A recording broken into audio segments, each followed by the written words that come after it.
Well, very big challenge for us. First off, getting rid of the last game, regrouping from that. Because, a game we did not play well in, we all know.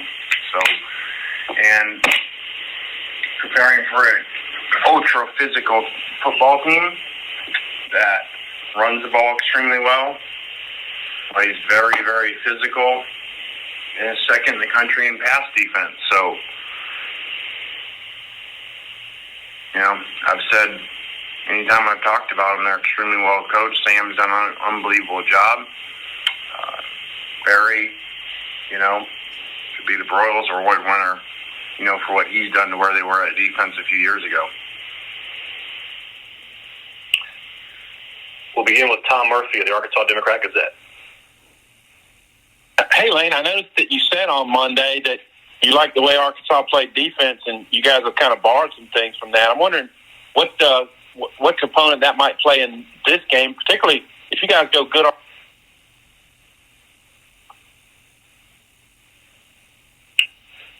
Did we lose Tom or Coach Kiffin? Tom. He's still connected. I think he put himself right back. Let's try to reopen his line. One moment, please. Yep, can you hear right now? Yes. I'm right here. Go ahead, Tom. Yeah, okay.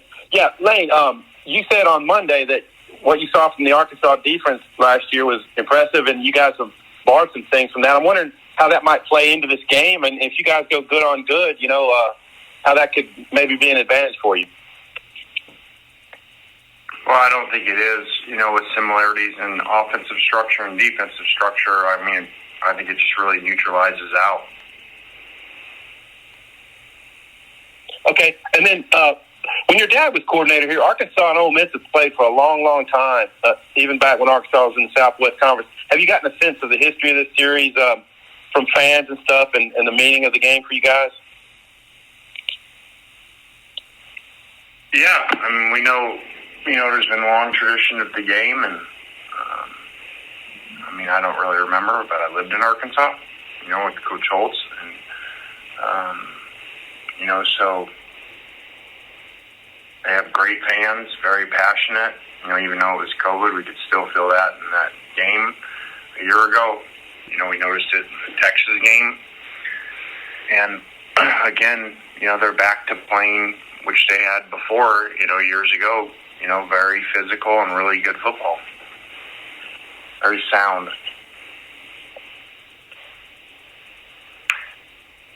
Next will be Nick Seuss of the Clarion Ledger.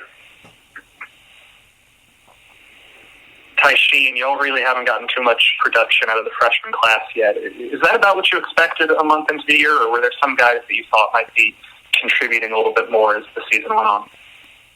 Well, I don't know if this is true around the country, but I think that COVID, with all the guys coming back the extra year, your seniors, I think that has to do with that. Those guys are gone, and usually you got to fill in spots. So I think that's part of it. You've talked a lot about wanting to develop depth.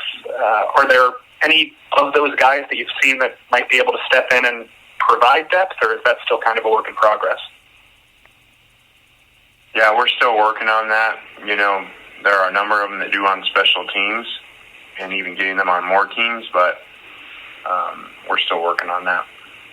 Thanks, Lynn. Next will be Scotty Bordelon of Whole Hog Sports. Coach, I'm intrigued with the skill talent at receiver in your game Saturday. I'm wondering what you make of Traylon Burks, and then secondly, what you think makes your group of receivers unique. Well, Traylon, very explosive, obviously. Has 2 touchdowns over 5 yards. That says a lot. So ours, had a hit last week. Those 3 guys are, the strongest position on our team. With 3 kind of veteran receivers that were bigger, physical guys, and so not having Mingo, in which we learned late last week was an issue. So, we've got to play better in the run game out there, not just the pass game.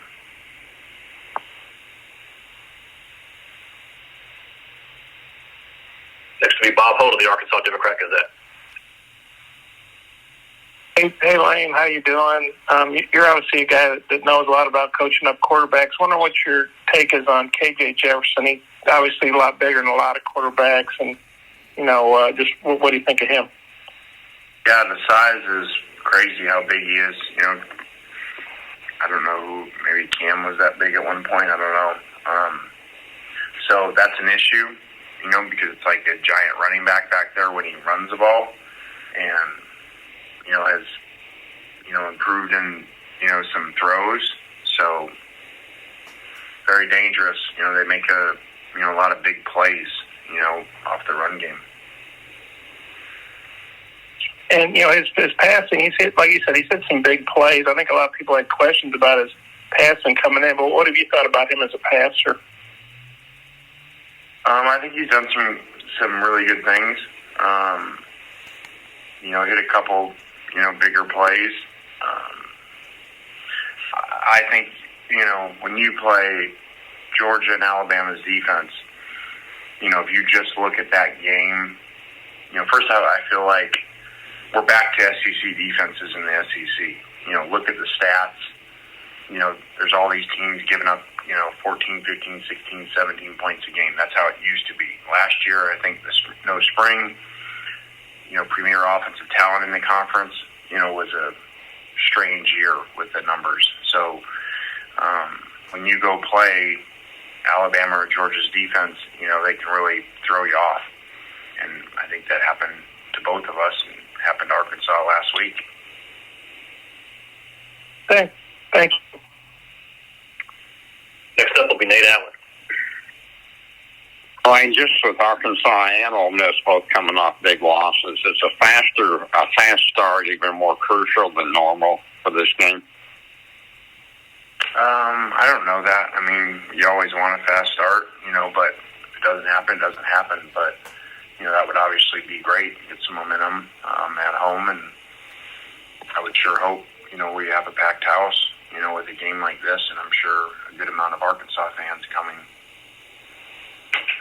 Also, just defensively, what kind of problems does Arkansas present? They don't give up almost any explosive plays.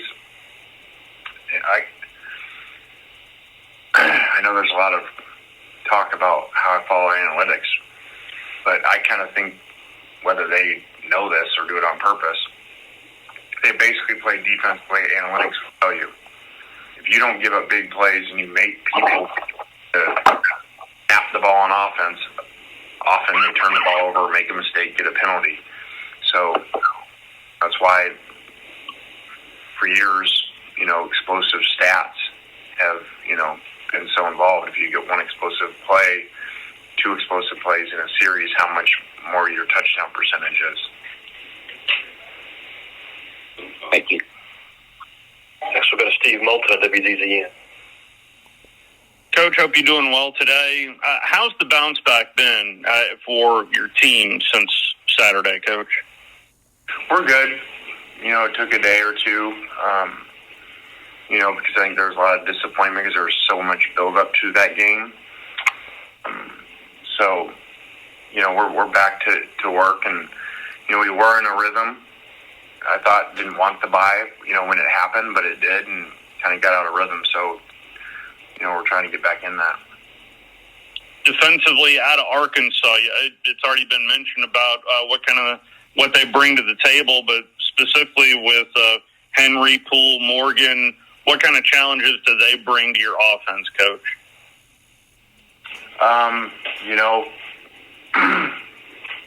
The fact that they can run the ball the way, take out the Georgia game, because I think Georgia's going to do that to everybody.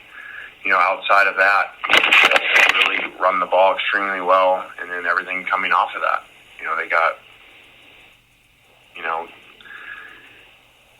3 games of, I think, 197 yards or more rushing. Thank you, Coach.